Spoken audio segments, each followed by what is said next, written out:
కేదార్నాథ్ 12 జ్యోతిర్లింగాల్లో ఒకటి. శివుడి పుణ్యక్షేత్రమైన ఈ ఆలయం గురించి తెలియని వాళ్ళే ఉండరు.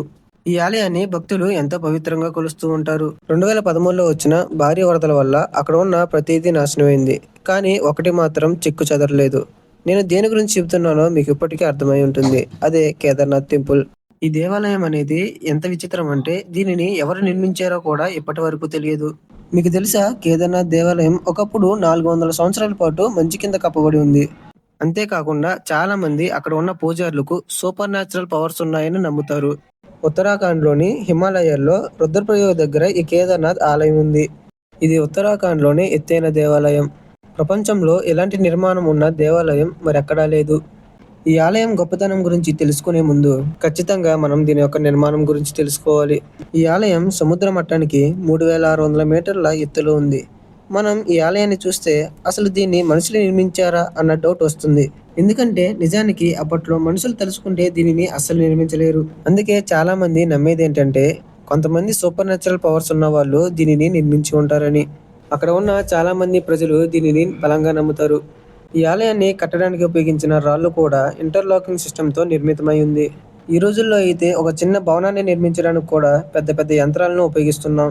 కానీ కొన్ని వేల సంవత్సరాల క్రితం ఇలాంటి మారుమూల ప్రాంతంలో, సులువుగా చెప్పాలంటే నడవడానికి కూడా కష్టంగా ఉండే ఇలాంటి హిమాలయాల్లో మెకానికల్ లిఫ్టులు కానీ ఆధునిక యంత్రాలు కానీ ఏమీ లేని చోట కొన్ని వేల టన్నుల బరువైన రాళ్లతో ఈ భారీ దేవాలయాన్ని ఖచ్చితంగా మనుషులైతే నిర్మించలేరు.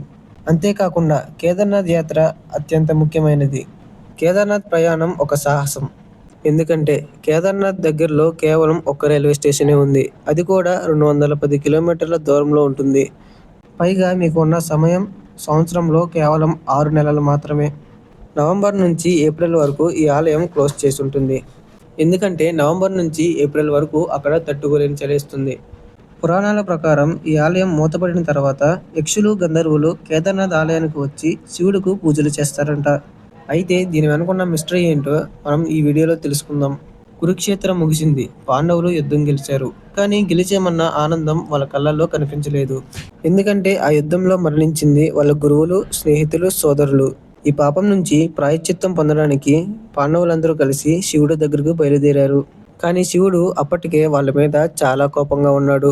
శివుడు నంది రూపంలోకి మారి కేదార్ఘాట్లో ఉన్న పశువుల మందలో కలిసిపోయాడు. శివుడు నంది రూపంలో ఉన్నాడని భీముడికి తెలుస్తుంది. వెంటనే భీముడు తన శరీరాన్ని పెద్దది చేసి పశువుల ముందు నిలబడతాడు. పశువులన్నీ భయపడి అక్కడ నుండి పారిపోతాయి. కానీ ఒకటి మాత్రం ధైర్యంగా నిలబడుతుంది. ఆనందే శివుడని భీముడికి అర్థమవుతుంది.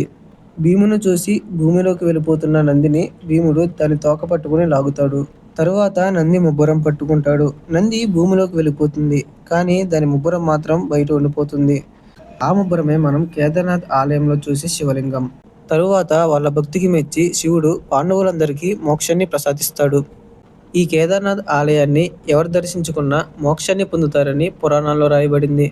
ఈ ఆలయం గొప్పతనం ఏంటో, ఆ దేవుడి మహిమేంటో 2013 ప్రపంచం మొత్తం చూసింది.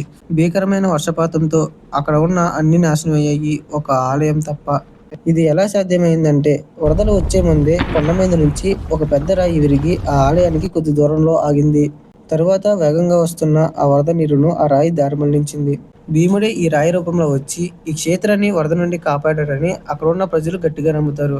అప్పటి నుండి ఈ రాయిని భీమశైల అని పిలుస్తారు. ఫ్రెండ్స్, వీడియో నచ్చితే ఒక లైక్ చేయండి. అలాగే ఇలాంటి మరిన్ని వీడియోస్ కోసం మన జోష్వా ఫ్యాక్ట్స్ ఛానల్ని సబ్స్క్రైబ్ చేయండి.